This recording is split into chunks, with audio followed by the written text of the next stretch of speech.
اعوذ باللہ من الشیطان الرجیم بسم اللہ الرحمن الرحیم لقد جاءکم رسول من انفسکم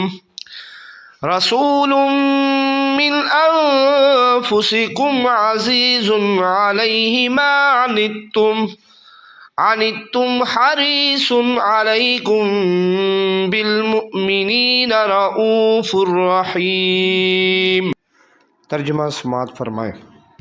اللہ تعالیٰ نے سورۃ توبہ کی آخری 2 آیات میں ارشاد فرمایا، اس آیت میں لقد جاءکم رسول من انفسکم، بے شک تمہارے پاس تم میں سے ایک باعظمت رسول صلی اللہ علیہ وآلہ وسلم تشریف لائے۔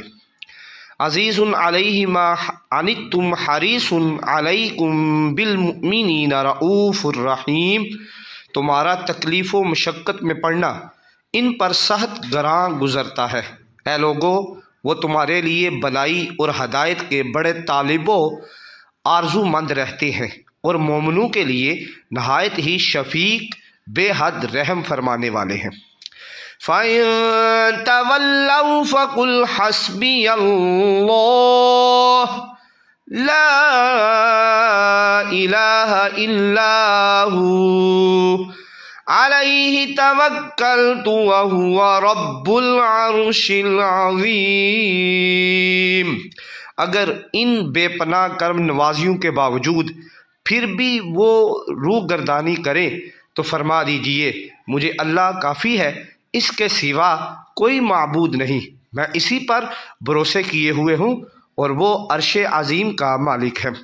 تو حضرات گرامی، یہ سورۃ التوبہ کی آخری 2 آیات میں نے تلاوت کی، ان کی بڑے برکات ہیں، ان کے بڑے فضائل ہیں۔ تو علماء فرماتے ہیں اگر کسی کو روزی کا مسئلہ ہو، کوئی گھر میں تنگی ہو، اگر گھر میں فساد ہو، جھگڑا ہو یا کسی جادو کا اثر ہو، تو اگر روزانہ بندہ درود پاک پڑھ کر ان 2 آیات کی تلاوت کثرت سے کرے گا، اللہ تعالیٰ ان چیزوں سے اسے نجات عطا فرمائے گا۔ تو کوشش کریں، ان آیات کو تلاوت کریں، اللہ تعالیٰ گھر میں روزی کو بڑھا دے گا، اللہ تعالیٰ گھر میں کمی کو، تنگی کو ختم کر دے گا۔ اللہ تعالیٰ اگر گھر میں کوئی تکلیف ہے، اگر گھر میں جھگڑا ہے، اللہ تعالیٰ ان سے معافی عطا فرمائے گا۔ اگر گھر میں جادو کا اثر ہے تو اللہ تعالیٰ اس سے بھی معافی عطا فرمائے گا۔ اللہ تعالیٰ ہمیں اس پر عمل کی توفیق عطا فرمائے۔